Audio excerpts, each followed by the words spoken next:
మీ మోకాల నొప్పులకు ఎటువంటి సర్జరీ లేకుండా ఎపియాన్ పెయిన్ క్లినిక్ అందిస్తున్న అత్యాధునిక చికిత్స. నమస్కారం. మనతో పాటు డాక్టర్ కృష్ణమోహన్ గారు ఉన్నారు. క్యాన్సర్కి సంబంధించిన దాంట్లో స్పెషలిస్ట్ వారు. వారిని అడిగి క్యాన్సర్ పట్ల అవేర్నెస్సు, క్యాన్సర్కి ఈరోజు అందుబాటులో ఉన్న వైద్యము, సర్వీసు, భవిష్యత్తు, ప్రపంచంలోనూ మన దేశంలోనూ ముఖ్యంగా తెలుగు రాష్ట్రాల్లో క్యాన్సర్ సర్వీసులు ఏ విధంగా ఉన్నాయి, ఇవన్నీ తెలుసుకునే ప్రయత్నం చేద్దాం. నమస్కారం సార్. నమస్కారం సార్, మామూలు ఒకప్పుడు క్యాన్సర్ అంటే ఎవరికో నూటికో కోటికో ఒకరికి వచ్చేది. పాతకాలంలో దాన్ని రాసపుండు ఏదో అని అన్నట్టుగా నేను చదివాను. ఇప్పుడేమో పెరిగిపోతున్నాయి బాగా. చాలామంది హార్ట్ అటాక్తో చచ్చిపోయారని లేకపోతే ఇలా ఉండి వినపడేది. ఇప్పుడేమో క్యాన్సర్తో వెళ్ళిపోతున్నారు అంటున్నారు. ఎందుకు ఇంతగా క్యాన్సర్ పెరుగుతుంది? మీరు అన్నట్లు క్యాన్సర్ ఇన్సిడెన్స్ అనేది మనకి ఇన్ జనరల్ ప్రపంచం మొత్తం పెరుగుతుందండి. దాంతోపాటు ఇండియాలో ఎస్పెషల్లీ ఈ మనకి సౌత్ ఇండియన్ స్టేట్స్లో కానీ all over India cancer incidence పెరుగుతుంది. క్యాన్సర్ అనేది జనరల్గా చెప్పుకోవాలంటే ఒక జబ్బు కాదు. క్యాన్సర్ మల్టిపుల్ ఆర్గన్స్ ఉంటాయి ఆ బాడీలో, హెడ్ టు ఏ ఆర్గన్ కన్నా క్యాన్సర్ రావచ్చు. అండ్ అన్నిటికీ ఒక కారణం అంటూ ఉండదు. పోనీ మనకి క్లియర్గా అర్థమయ్యి ఈ క్యాన్సర్ అనే జబ్బుకి ఇది కారణం అని పిన్ పాయింట్ చేయడానికి కూడా కారణాలు అనేటువంటివి చాలా కొద్ది విషయాల్లోనే మనకు అర్థమవుతుంది. అంటే ఉదాహరణకు అందరికీ తెలిసింది ఏంటి అంటే పొగాకు, టొబాకో స్మోకింగ్, టొబాకో చూయింగ్, వాటికి direct link to the cancer. Lung cancer కానివ్వండి, నోటి క్యాన్సరు, నోటి లోభాగంలో, అలాగే నాలుక మీద వచ్చే క్యాన్సరు, అప్పర్ ఏరోడైజెస్టివ్ ట్రాక్లో వచ్చే క్యాన్సర్స్ అన్నిటికీ కూడా టొబాకో కాజ్ అనేది ఒకటి మోస్ట్ కామన్ అయిపోయింది. ఇవి కాకుండా ఇప్పుడు మోస్ట్ కామన్ సాధారణంగా ఆడవారిలో వచ్చే క్యాన్సర్స్ విషయానికి వస్తే బ్రెస్ట్ క్యాన్సర్ ఒకటి, అలాగే మగవారిలో వచ్చే క్యాన్సర్ అయితే ఈ హెడ్ అండ్ నెక్ క్యాన్సర్లు, లంగ్ క్యాన్సర్ అనేవి మోస్ట్ కామన్గా చెప్పుకోగలం. సో అందరూ అడిగే ప్రశ్న ఏంటంటే ఎందుకు వస్తున్నాయి ఇవి అని.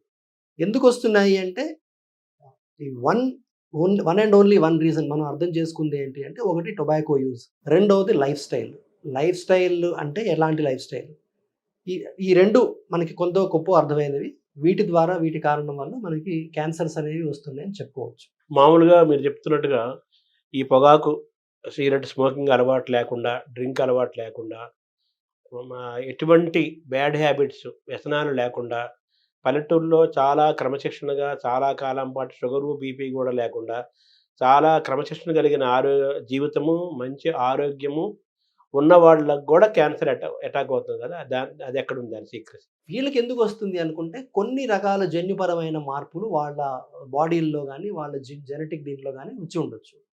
వీటికి చిన్న చిన్న ఆహారం అంటే స్థూలకాయం, ఒబేసిటీ అనేటువంటిది ఇది తోడవుతుంది. సో ఈ రోజులో చూసినట్టయితే మనం ఒబేసిటీ చాలా ప్రివలెంట్గా ఉంది. ఎస్పెషల్లీ రూరల్ ఏరియాస్లో కూడా ఒబేసిటీ చాలా ప్రివలెంట్గా ఉంది. సో అదే ఒకటి. అండ్ ఎక్సెసివ్ క్యాలరీ ఇంటేక్, మనం అవసరం ఉన్నా లేకపోయినా ఎక్కువ క్యాలరీస్ తీసుకోవడం వల్ల కొన్ని టైప్ ఆఫ్ క్యాన్సర్స్, అంటే ఉదాహరణకు పెద్ద పేగులో క్యాన్సర్, అలాగే ప్రాస్టేట్లో క్యాన్సర్, ఇటువంటివి సంక్రమిస్తాయనేటువంటిది కూడా మనకి క్లియర్గా ఉంది. మీరు అన్నట్టు పల్లెటూరులో ఉండేది, వాళ్ళు పొలాల్లో ఉంటారు, పెస్టిసైడ్ ఎక్స్పోజర్ వల్ల కొన్ని రకాల క్యాన్సర్స్ రావచ్చు. ఇటువంటిది పిహెచ్డి థీసిస్ కూడా చేస్తున్నారు మన వాళ్ళందరికీ. సో దేర్ ఆర్ కొన్ని మనకి అర్థమైనవి ఉన్నాయి, చాలా అర్థం చేసుకోవాల్సినవి ఉన్నాయి. అంటే నేను కొంతమందిని చూశాను క్యాన్సర్ వచ్చిన వాళ్ళని. వాళ్ళు పల్లెటూరులో ఉంటారు. ఆయన ఏమి పెస్టిసైడ్కి, వ్యవసాయానికి కూడా ఎక్స్పోజ్ అవ్వరు. ఎక్కువ బరువు లేరు. చాలా సాధారణమైన ఐడిల్ వెయిట్ అంటారు కదా, చాలా ideal weight, ideal lifestyle, ideal ఆహార పదార్థాలు, మానసికంగా కూడా చాలా సాత్వికంగా ఉండే వ్యక్తి. ఆయనకి 75 అయ్యాట వచ్చింది. అలాంటి వాళ్ళని కొంతమంది నేను చూశాను. దీన్ని ఎలా చూడాలి? The biggest risk factor of cancer is age. మనం వయసు పెరిగే కొద్దీ వయసులో బట్టి మనకు అన్ని కూడా రీసైక్లింగ్ సెల్స్ అన్నీ జరుగుతుంటాయి. ఈ రీసైక్లింగ్ జరిగే క్రమంలో ఎక్కడో ఒక చోట ఒకనొక జీన్లో అది కొంచెం మ్యూటేషన్ జరగడం, అది క్యాన్సర్గా మారడం. ఇప్పుడు మీరు అన్నట్టు ideal weight, ideal height, ideal diet అన్నీ ఐడియల్గా ఉంటే ఒక ఏజ్ వచ్చిన తర్వాత something has to happen. So అటువంటిది it could be cancer could be one of the reasons. చిన్నపిల్లల్లో కూడా క్యాన్సర్ వస్తుంది కదా, దాన్ని ఎలా చూడాలి? చిన్నపిల్లల్లో క్యాన్సర్ అనేటువంటిది దానికి మనకి టోటల్గా అది వేరే పర్స్పెక్టివ్. చిన్నపిల్లల్లో క్యాన్సర్స్ కొన్ని మన వంశపారంపర్యంగా వచ్చేటువంటి క్యాన్సర్స్ కొన్ని ఉంటాయి. అలా కాకుండా ఏ క్యాన్సర్ చిన్నపిల్లల్లో ఏంటంటే ఈ జెనెటిక్ జీన్ మ్యూటేషన్స్, ఎప్పుడైనా మ్యూటేషన్స్లో ఎట్లా ఉంటుందంటే మనకి తల్లి నుంచి వచ్చిన క్రోమోజోమ్ ఒకటి, తండ్రి నుంచి వచ్చిన క్రోమోజోమ్ ఒకటి ఉంటుంది. ఒక దాంట్లో ప్రాబ్లం ఉన్నా కూడా జనరల్గా రెండోది బ్యాలెన్స్ చేస్తుంది. ఎప్పుడైతే రెండోది కూడా దెబ్బతింటుందో దాన్ని డబుల్ హిట్ అంటాం అన్నమాట. ఆ సెకండ్ హిట్ ఎప్పుడైతే జరుగుతుందో అప్పుడు అది దాని ఫంక్షన్ కోల్పోయి అది క్యాన్సర్గా మారేటువంటి అవకాశం ఉంటుంది. చిన్న పిల్లలు క్యాన్సర్ ట్రీట్మెంట్ చాలా బ్రహ్మాండంగా తట్టుకుంటారు. వాళ్ళ టాలరెన్స్ చాలా బాగుంటుంది. ఎందుకంటే వాళ్ళది యంగ్ సెల్స్, యంగ్ బాడీ కాబట్టి they tolerate it very well. అయితే చిన్న వయసులో వచ్చినప్పుడు తగ్గటానికి ఎక్కువ అవకాశాలున్నాయి. వయసు పెరిగే కొద్దీ తగ్గడానికి అవకాశాలు తక్కువనే అనుకోవాలా? ఎలా చూడాలి? వయస్సు పెరిగే కొద్దీ స్టేజ్‌ని బట్టి ఉంటాయి తగ్గే అవకాశాలు. ఎర్లీ స్టేజ్‌లో మనం డిటెక్ట్ చేయగలిగినట్టయితే వాళ్ళకి క్యూర్ రేట్స్ ఎక్కువుంటాయి. బట్ ఇక్కడ ఒకటేంటంటే ఇప్పుడు మీరు ఉదాహరణ ఇచ్చారు. 74 ఇయర్స్ జెంటిల్‌మ్యాన్. ఇప్పుడు ఆయనకి ఫస్ట్ స్టేజ్‌లో వచ్చినా ఆర్ సెకండ్ స్టేజ్‌లో వచ్చినా వాళ్ళకి మిగతా ట్రీట్మెంట్స్ ఇవ్వడం కొంచెం కష్టం కావచ్చు. కీమోథెరపీ గానియండి, రేడియేషన్ గానియండి. స్వతహాగా ఆయన వయసు వల్ల, ఆయన శరీరం ఆ ట్రీట్మెంట్‌ని తట్టుకోలేకపోవడం వల్ల, ఆ ట్రీట్మెంట్ వల్ల వచ్చేటువంటి బెనిఫిట్ ఆయనకి అందకపోయుండొచ్చు. క్యాన్సర్ అనేది పర్టిక్యులర్‌గా ఒక ఏ ఏజ్ నుంచి అవేర్‌నెస్ రావాలి? ఎలా మనం ముందుగానే మనకు క్యాన్సర్ వచ్చింది ఎలా తెలుసుకోవాలి? ఫస్ట్ స్టేజ్‌లోనే ఎలా తెలుసుకోవాలి? సో, ఇది చాలా ఇంపార్టెంట్ టాపిక్ అండి. ఇప్పుడు క్యాన్సర్‌ని మనం ముందుగానే కనిపెట్టగలుగుతామా? సో, ఇట్లా అంటే ఇప్పుడు క్యాన్సర్ అనేది ఇందాక చెప్పినట్టు అది ఒక జబ్బు కాదు. ఇట్స్ మల్టిపుల్ థింగ్స్ అన్నిటి క్యాన్సర్స్. ఈ క్యాన్సర్స్‌లో మనం ముందుగా కనిపెట్టగలిగినటువంటి క్యాన్సర్‌లు అనేవి చాలా తక్కువ. అంటే ఆడవారిలో అయితే at least breast cancer, cervix cancer అంటే గర్భసంచి ముఖద్వారంలో ఉండేటువంటి క్యాన్సర్స్. వీటిని మనం త్వరితగతిన కనిపెట్టడానికి మనకి అవకాశాలున్నాయి. మగవారిలోకి వచ్చేప్పటికి మోస్ట్ కామన్ క్యాన్సర్ ఈ స్మోకింగ్ వల్ల, టొబాకో చూయింగ్ చేసేదాని వల్ల వాళ్ళకి నోటి భాగంలో వచ్చే క్యాన్సర్స్ చాలా కామన్‌గా మనం చూస్తుంటాం. వాటిని అట్‌లీస్ట్ మనం ప్రీ మాలిగ్నెంట్ స్టేజెస్‌లో కనిపెట్టొచ్చు. కానీ ఈ 3 తీసేస్తే ఇప్పుడు ఊపిరితిత్తుల్లో వచ్చే క్యాన్సర్ గానియండి, పెద్ద పేగులో, చిన్న పేగులో వచ్చేటువంటి క్యాన్సర్‌లు గానియండి, ఇవి బయటికి కనిపించవు. బయటికి కనిపించకపోయేటప్పటికి ఏమవుతుందంటే ఇట్ ఈస్ డిఫికల్ట్ వాటికి ప్రతిసారి స్కానింగ్ చేస్తే గాని అర్థం కాదు. అట్లా ఎన్ని సార్లు ఎన్ని స్కాన్‌లు చేయాలి మనకు తెలీదు. ఇప్పుడు మామూలుగా వైద్య పరీక్షలనేవి మనం ఆరోగ్యంగా ఉన్నా, అనారోగ్యంగా ఉన్నా, అనారోగ్యంగా ఉన్నప్పుడు డాక్టర్‌ని కలవటం అనేది సర్వసాధారణంగా జరిగే పని. మనం ఆరోగ్యంగా ఉంటాము, ఆరోగ్యంగా ఉన్నామని అనుకోవటము 2 రకాలు ఉంటాయి గదా! ఈ 2 సందర్భాల్లో గూడా మామూలుగా ఈ మధ్య పరీక్షలనేవి ఎళ్లి టెస్టులు 6 మంత్స్‌కోసారి, 1 ఇయర్‌కోసారి, 3 మంత్స్‌కోసారి బాడీ చెకప్ చేసుకోవడం మంచిదనేది ఈ మధ్య ప్రచారం జరుగుతుంది. ఈ క్యాన్సర్ దృష్ట్యా మామూలుగా ప్రత్యేకంగా చెకప్‌లు ఏమైనా ఉంటాయా? Body checkup? Master health checkups ఆ ప్లాన్స్, ఎంప్లాయీ హెల్త్ చెకప్స్ అని ఇవి రెగ్యులర్‌గా జరిగేటువంటివి. అవి మంచిది బికాజ్ వాటిలో లైఫ్ స్టైల్ డిసీజెస్, ఈ కొలెస్ట్రాల్ లాంటివి వీటికి సంబంధించినవి వస్తుంటాయి. క్యాన్సర్ స్క్రీనింగ్ అనేటువంటిది ఒక ఏజ్ తర్వాతే జనరల్‌గా మేము రికమెండ్ చేస్తాం. మామోగ్రఫీ అనేది ఇప్పుడు 20 ఏళ్ల నుంచి అమ్మాయిలు కూడా వచ్చి మేము మామోగ్రఫీ చేయించుకోవచ్చా అని మా దగ్గర అడుగుతుంటారు. That is not recommended. 40 ఏళ్ళు, 45 ఏళ్ళు పైబడ్డ మహిళలు స్క్రీనింగ్ మామోగ్రామ్ అని చేస్తారు. అది రొమ్ము ఇమేజ్ చేస్తారు. మామోగ్రామ్ అంటే రొమ్ముకి ఎక్స్‌రే తీయడం అనమాట. సో, రొమ్ము గట్టిగా ఉంటుంది కాబట్టి 2 ప్లేట్స్ మీద దాన్ని నొక్కి రొమ్ముని ఇట్లా స్ప్రెడ్ చేసి దెన్ ఎక్స్‌రే ద్వారా ఇమేజింగ్ చేస్తారు.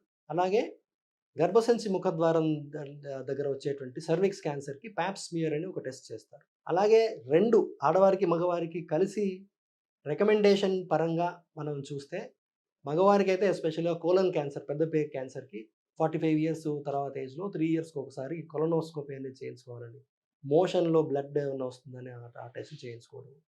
దెన్ ఒక ఏజ్ తర్వాత పిఎస్ఏ డిజిటల్ ఎగ్జామినేషన్ ప్రాస్టేట్ క్యాన్సర్‌కి సంబంధించినటువంటి స్క్రీనింగ్ ఒకటి చేసుకోవడం. అంటే ఈ క్యాన్సర్‌లు స్త్రీ, పురుషులు కంపేర్ చేసుకుంటే ఎవరికి ఎక్కువ వస్తుంది? Everything depends on population. ఇప్పుడు పురుషుల సంఖ్య ఎక్కువ ఉంటే వాళ్ళ క్యాన్సర్‌లు ఎక్కువ ఉన్నట్టు, స్త్రీల సంఖ్య ఎక్కువ ఉంటే వాళ్ళకి ఎక్కువ ఉన్నట్టు. అంటే బ్రెస్ట్ క్యాన్సర్ ఆడవాళ్ళ క్యాన్సర్‌లు తీసుకుంటే బ్రెస్ట్ క్యాన్సరు, అలాగే జీర్ణాశయం క్యాన్సర్‌లు ఇవే ఎందుకు వస్తుంది? బ్రెస్ట్ క్యాన్సర్‌కి కారణాలు ఏంటి అంటే, ఇప్పుడు దాంట్లో మనం మోడిఫైయబుల్, అన్‌మోడిఫైయబుల్ మన చేతిలో ఉండి మనం చేయగలిగినవి, మనం చేయలేనివి. మనకి మోడిఫైయబుల్ రిస్క్ ఫ్యాక్టర్స్ విషయానికొస్తే గనుక excessive oestrogen exposure, female sex hormone వాళ్ళకి ఎక్కువ బాడీలో ఎక్కువ ఉండడం వల్ల అంటే ఎర్లీ ఏజ్ ఎట్ మెనార్కీ వాళ్ళు తొందరగా చిన్న వయసులోనే ఆ అమ్మాయి, ఆడపిల్లలు పెద్ద మనుషులైపోవడం. దాని తర్వాత ఏంటంటే ఒకసారి పెద్ద మనిషి అయ్యాక ఫస్ట్ బిడ్డ పుట్టడానికి ఏజ్ ఎట్ ఫస్ట్ చైల్డ్ బర్త్‌కి ఎక్కువ గ్యాప్ ఉండడం. ఈ ఎక్కువ గ్యాప్‌లో ఏమవుతుందంటే బ్రెస్ట్‌కి ఈస్ట్రోజన్ ఎక్స్‌పోజర్ ఎక్కువవుతుంటుంది మెన్‌స్ట్రువల్ సైకిల్స్ వల్ల. సో, బ్రెస్ట్‌లో సెల్స్ కూడా అవి రిపీటెడ్‌గా రీజనరేషన్ అండ్ ఇవన్నీ జరుగుతూ ఉంటాయి. ఎక్సెసివ్ ఈస్ట్రోజన్ ఎక్స్‌పోజర్ వచ్చేసరికి అది one of the risk factors for breast cancer. అలాగే ఫీమేల్‌లో cigarette smoking very well documented that females ఎవరైతే ఎక్కువ సిగరెట్ స్మోకింగ్ చేస్తారో వాళ్ళకి బ్రెస్ట్ క్యాన్సర్. తర్వాత బ్రెస్ట్ ఫీడింగ్ ఆ విషయంలో అవేర్‌నెస్ బాగానే పెరిగింది. బికాస్ తల్లులైన వాళ్ళు కంపల్సరీగా 6 మంత్స్ అన్న బ్రెస్ట్ ఫీడింగ్ అనేది చేస్తున్నారు. అట్లాగే లేట్ ఏజ్ ఎట్ మెనోపాజ్ ఈ పీరియడ్స్ ఆగిపోయే వయస్సు కూడా ఎక్కువ 55 ఇయర్స్ వరకు కొంతమందికి ఉంటుంది. 60 ఇయర్స్ వరకు కొంతమందికి. అది కూడా ఒక risk factor for breast cancer. So జీర్ణాశయంకి ఎలా చూడాలి? జీర్ణాశయంలో మనం డివైడ్ చేసినట్టయితే upper digestive tract, middle and lower digestive tract అనుకున్నట్టయితే అప్పర్ డైజెస్టివ్ ట్రాక్ట్ అంటే ఈసోఫేగస్ అండ్ కొంచెం స్టమక్ పై భాగం. ఇక్కడంతా ఏంటంటే again alcohol consumption, cigarette smoking 2 main factors. ఎక్కువ మంది భర్తీ ఇవ్వటం కూడా డేంజరస్గా చూడాలా మెడికల్ పరిభాషలో? ఎక్కువ చైల్డ్ బర్త్స్ అయ్యాయి అంటే వాళ్ళ జెనైటల్ ట్రాక్ట్ అంతా కూడా ఎక్కువ బ్యాక్టీరియాకి ఎక్స్పోజ్ అయ్యే అవకాశం ఉంటుంది. అట్లాంటప్పుడు బ్యాక్టీరియల్ ఎస్పెషల్లీ కొన్ని మనకి సర్విక్స్ క్యాన్సర్కి సంబంధించిన బ్యాక్టీరియా కొన్ని వైరస్ ఉంటాయి, హ్యూమన్ ప్యాపిలోమా వైరస్ అని. ఆ వైరస్ ఎక్స్పోజర్ ఎక్కువ కావడం వల్ల వాళ్ళకి ఈ సర్విక్స్ క్యాన్సర్స్ కొంచెం ఎక్కువ వచ్చే అవకాశం ఉంటుంది. అంటే ఒకప్పుడు చాలా స్ట్రాంగ్గా లావుగా పర్సనాలిటీతో ఉండేవాళ్ళు స్త్రీలు, ఎక్కువ మందికి జన్మనిచ్చేవాళ్ళు, పురుషులు కూడా. మనం అమ్మాయి లేడీస్ గురించి మాట్లాడుకుంటే వాళ్ళు చాలా హెల్దీగా ఉండేవాళ్ళు, వాళ్ళు క్యాన్సర్ బారిన పడేవాళ్ళు కాదు. ఇప్పుడు దాన్ని ఎలా చూడాలి? ఒబిసిటీని ఒకప్పుడు బాగా స్టౌట్గా ఉండేదాన్ని డిఫరెన్స్. బాడీ బిల్డ్కి 2 కారణాలు ఉంటాయి. ఒకటి మజిల్ ఉండొచ్చు, ఇంకోటి ఫ్యాట్ ఉండొచ్చు. అబ్డామినల్ ఫ్యాట్, కడుపు లోపల ఉండేటువంటి ఇంటెస్టైన్స్ చుట్టూతో ఉండేటువంటి fat, that is dangerous. Muscular build, muscle ఉంటే మంచిది. మజిల్ అండ్ బోన్ స్ట్రెంగ్త్, అది జాయింట్స్కి ప్రొటెక్టివ్గా ఉంటుంది. లాంగివిటీ, ఇప్పుడు latest concept is organ of longevity. ఎక్కువ కాలం బతకాలి అంటే ఏ ఆర్గన్ బాగుండాలంటే it's muscle is the organ of longevity. ఇప్పుడు ఏజ్ పెరిగే కొద్దీ మనకి జనరల్గా మజిల్ మాస్ తగ్గుతూ ఉంటుంది. దీన్ని అవాయిడ్ చేయగలిగినట్టయితే మనం ఈ సార్కోపీనియా అనేటువంటిది అవాయిడ్ అంటే రెగ్యులర్గా వెయిట్ లిఫ్టింగ్ చేయడం, బాడీ స్ట్రెంగ్త్ ట్రైనింగ్ చేయడం. సో ఇప్పుడు మనం coming to our discussion, obesity well built అనేది ఇది 2 థింగ్స్. వెయిట్ బాగున్నాడు అంటే అది ఈజ్ ఇట్ బికాజ్ ఫ్యాట్ వల్ల ఉన్నాడా, మజిల్ వల్ల ఉన్నాడా? మజిల్ వల్ల ఉంటే గుడ్. మీరు అన్నట్టు పాతకాలంలో వాళ్ళు కాయ కష్టం చేసేవాళ్ళు, రెగ్యులర్గా పని చేసేవాళ్ళు కాబట్టి వాళ్ళ మజిల్ రెగ్యులర్గా న్యాచురల్గా బాగుంటుందేమో. సో ఇప్పుడు బికాస్ ఆఫ్ డైట్ ఎర్రేటిక్గా టైం ప్రకారం తినకపోవడము, దాని రెస్ట్ సరిగా లేకపోవడం, స్ట్రెస్ యాడ్ అవ్వడం, వీటి వల్ల ఫ్యాట్ ఒబేసిటీ పెరిగిపోతుంది. లావుగా ఉన్నా కూడా కడుపు లోపల అబ్డామినల్ ఫ్యాట్ పెరిగిపోతుంది. స్టడీ కూడా చేస్తారు రీసెంట్గా బాంబేలో. ఇండియన్ మోడల్స్ అంటే మనకి మోడల్స్ని తీసుకొని వాళ్ళకు కూడా అబ్డామిన్ స్కాన్ చేసి చూస్తే కూడా ఇంట్రా అబ్డామినల్ ఫ్యాట్ అనేటువంటిది మన వాళ్ళకి ఎక్కువ ఉంటుంది. సో ఆ అవేర్నెస్ ఎండోక్రాలజిస్ట్ దగ్గరికి వెళ్తే అవే చెప్తారు, ఇంట్రా అబ్డామినల్ ఫ్యాట్. సో ఆ ఫ్యాట్ ఉండే దానివల్ల వీళ్ళకి ఎక్కువ రిస్క్ వస్తుంది for all diseases including cancer. ఇప్పుడు మీరు క్యాన్సర్ గురించి చెప్తున్నారు, ఇందాక చెప్పారు మాట్లాడుతూ. క్యాన్సర్ అనేది వంశపారంపర్యంగా పూర్వులకి ఎవరికైనా ఉంటే మళ్ళీ వచ్చే అవకాశం ఉందా? దానికైనా సంబంధం ఉంది అసలు? వంశపారంపర్యంగా వచ్చేటువంటి క్యాన్సర్స్, ఇప్పుడు ఉదాహరణకి మీరు మమ్మల్ని అడిగినట్టయితే ఒక 100 మంది మన పేషెంట్స్ని తీసుకుంటే 100కి 10 మందే వంశపారంపర్యంగా వచ్చేటువంటి ఛాన్సెస్ ఉంటాయి. 90 మందికి స్పొరాడిక్, అది వేరే వేరే కారణాల వల్ల కారణం తెలియకుండా వస్తుంటుంది. క్యాన్సర్ అంటే మరణంకి దగ్గర అయినట్టుగానే భావిస్తుంటారు కదా, ఇది ఎంతవరకు కరెక్ట్? సో అది కొన్ని సందర్భాల్లో కరెక్ట్ కావచ్చు. అంటే ఎస్పెషల్లీ మనం స్టేజ్ 4 క్యాన్సర్ మొత్తం వైడ్ స్ప్రెడ్ అయిన తర్వాత మనం డయాగ్నోస్ చేసినప్పుడు ఇటువంటిది కాన్సెప్ట్ అనేది కరెక్ట్ కావచ్చు. కానీ బట్ ఇన్ జనరల్ ఆ పర్స్పెక్టివ్ అనేది ఇప్పుడు మారిపోయింది. మీరు ఏ క్యాన్సర్ తీసుకున్నా కూడా ఇప్పుడు ప్రతి సంవత్సరం, ప్రతి 6 నెలలకు ఒకసారి కొత్త మందులు రావడము, లేకపోతే కొత్త అప్రోచ్ రావడం అనేటువంటిది జరుగుతుంది. ఇప్పుడు క్యాన్సర్ను జయించిన కొన్ని కేసెస్ మనం వింటున్నాము. వాళ్ళు జయించడానికి ఎలా వాళ్ళు జయించారు? ఆ జయించడం వెనకాల మన మెడికల్తో పాటు మైండ్ యొక్క పాత్ర కూడా ఉంటుందా? వాళ్ళ క్యాన్సర్ని జయించారు, వాళ్ళు గొప్పవాళ్ళు అయిపోయారు అంటే తప్పకుండా ఆ ఇండివిజువల్ యొక్క మనస్థైర్యం ఒకటి.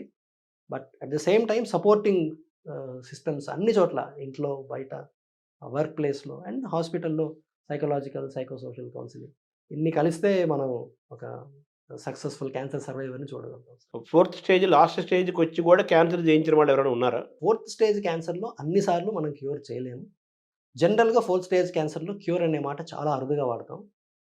కానీ కొన్ని క్యాన్సర్లో సబ్ టైప్స్, ఇప్పుడు ఉదాహరణకి లంగ్ క్యాన్సర్ మేము కామన్గా చూసేది 4th స్టేజ్లో. లంగ్ క్యాన్సర్లో ఆల్క్ పాజిటివ్ లంగ్ క్యాన్సర్ అని ఒక సబ్సెట్ ఉంటుంది. అంటే 100 మంది లంగ్ క్యాన్సర్ పేషెంట్ తీసుకుంటే 5గురికో 7 మందికో ఈ టైప్ ఆఫ్ క్యాన్సర్ వస్తుంది. వీళ్ళకి ఈ long term survival 7 years 10 years బతికే వాళ్ళు విత్ దట్ పర్టికులర్ ట్యాబ్లెట్ ఉన్నారు. ఇట్లా ఇదేంటి ఈ సిచ్యువేషన్ వాళ్ళకి ముందు లేదు, 10 ఇయర్స్ ముందు లేదు. సో మోస్ట్ లైక్లీ మీరు ఆప్టిమిస్టిక్గా చూస్తే కనుక ఫ్యూచర్లో చెప్పగలుగుతామేమో. ఈరోజు మటుకు లాంగ్ టర్మ్ సర్వైవల్స్ ఉంటారు స్టేజ్ 4లో అనేటువంటిది మనం కాన్ఫిడెంట్గా చెప్పగలుగుతాం. అంటే క్యాన్సర్ జయించిన వాళ్ళు ఏ స్టేజ్‌లో వాళ్ళు ఎక్కువ మంది క్యాన్సర్ జయించిన వాళ్ళుగా ఉన్నారు? ఏ స్టేజ్? 1, 2, 3, 4, 4 స్టేజెస్ ఉన్నాయి కదా! నార్మల్గా ఆలోచిస్తే కూడా స్టేజ్ 1, స్టేజ్ 2లో ఎక్కువ మంది ఉంటారు. అలాగే కొన్ని cancers, colon cancer, intestine cancer ఉంది. ఇంటెస్టైన్ క్యాన్సర్లో స్టేజ్ 3లో కూడా క్యాన్సర్ క్యూర్ అవుతుంది. సో, క్యాన్సర్ జయించటంలో మనసు యొక్క పాత్ర ఏమైనా ఉంటుందా? Mental health leads to physical health అంటారు కదా! దీస్ ఆర్ ఆల్ ఇండైరెక్ట్‌గా కాంట్రిబ్యూట్ చేస్తాయి. సో, వాళ్ళు టైంకొచ్చారు, డోస్ కరెక్ట్‌గా తీసుకున్నారు. బికాస్ ఆఫ్ వాట్ వాళ్ళ మనస్థైర్యం వల్ల, వాళ్ళు ఉత్సాహంగా ఉండడం వల్ల వాళ్ళకి ఇది బాగా పనిచేస్తుంది. సో, ఇండైరెక్ట్‌గా యెస్ మీరన్నది కరెక్ట్. సో, మనస్థైర్యం అదిగా ఉంటే గనుక definitely we can see in that angle. తర్వాత ఈ క్యాన్సర్ అనేది కాస్ట్‌లీయా ఈ వైద్యం? సో, క్యాన్సర్ వైద్యం కాస్ట్‌లీయా అంటే ఈ రోజుల్లో క్యాన్సర్ వైద్యం అనేటువంటిది చాలా వరకు అఫోర్డబుల్‌గానే ఉంది. కామన్‌గా వచ్చేటువంటి స్టేజ్ 1, స్టేజ్ 2, స్టేజ్ 3లో కామన్ ట్రీట్మెంట్స్ అన్నీ కూడా అఫోర్డబుల్‌గా ఉన్నాయి. ఆ తర్వాత ఇప్పుడు bone marrow transplantation, CAR T cell therapy కొత్తవి అది బ్లడ్ క్యాన్సర్స్‌లో. అట్లాగే యాంటీబాడీ డ్రగ్ కాంజుగేట్స్ ఇవి కొంచెం ఇది ఎక్స్‌పెన్సివ్ ఉంటాయి. క్యాన్సర్‌కి ఆహారానికి ఏమైనా అనుబంధం ఉందా? డైట్ అండ్ క్యాన్సర్‌లో కన్క్లూషన్స్ చెప్తాను. సో, వీటిలో ఏంటి అంటే ఇది American cancer society and ASCO వీరందరూ కూడా ఏంటంటే డైట్ అండ్ క్యాన్సర్ విషయానికొస్తే alcohol is considered part of diet. చాలా వరకు అంతే దేశాల్లో కదా! చాలా cultures latest recommendation is any amount of alcohol is carcinogenic. అది నంబర్ 1.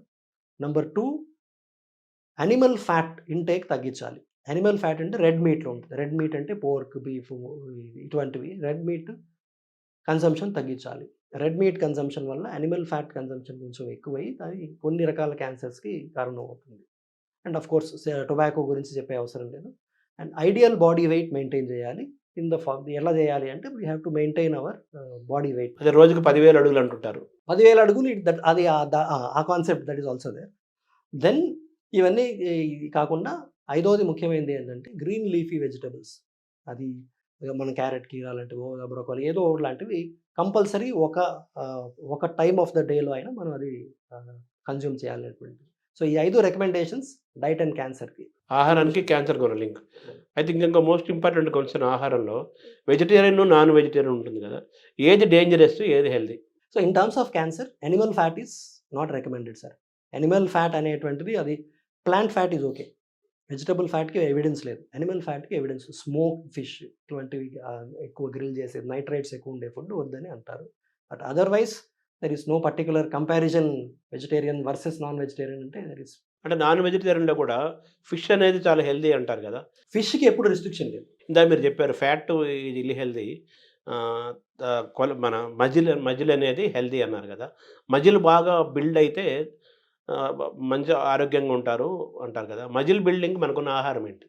To avoid cancer. అంటే ప్రోటీన్ ఇంటేక్ అనేది అంటే that is the common thing. Protein intake ఉంటే గనుక దెన్ మజిల్ ఆటోమేటిక్‌గా బిల్డ్ అవుతుంది. దానికి అండ్ ప్రోటీన్ అంటే మనకి వెజిటేరియన్‌లో ఏమున్నాయి? నాన్ వెజ్‌లో ఏమన్నా ఇంటేక్? వెజిటేరియన్‌కి ప్రోటీన్ మోస్ట్ కామన్ మనం తీసుకునేది పల్సెస్, పప్పులు. ఇవి కాకుండా వెజిటేరియన్‌కి ఇప్పుడు టోఫు, సోయాబీన్ తోటి వచ్చిన ప్రోటీన్ అండ్ పనీర్. ఇది main vegetarians proteins. So, vegetarian ఇది. నాన్ వెజిటేరియన్‌లో నాన్ వెజిటేరియన్‌కి chicken is the most important and eggs of course. పొల్యూషన్‌కి క్యాన్సర్‌కి లింక్ ఉందా? ఇప్పుడు ఐఏఆర్‌సి ప్రకారం మనకి అర్థమైంది ఎయిర్ పొల్యూషన్. ఎయిర్ పొల్యూషన్‌కిను లంగ్ క్యాన్సర్‌కి లింకు మెల్లమెల్లగా పెరుగుతుంది. అండ్ ఎయిర్ పొల్యూషన్‌లో కూడా పార్టిక్యులేట్ మ్యాటర్ అది PM 2.5 అంటాం.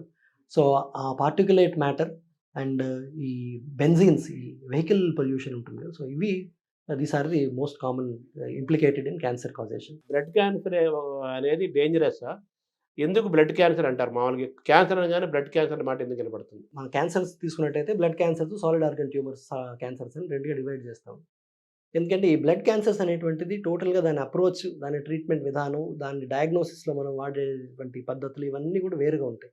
అట్లాగే వాటి రిజల్ట్స్ కూడా డిఫరెంట్‌గా ఉంటాయి.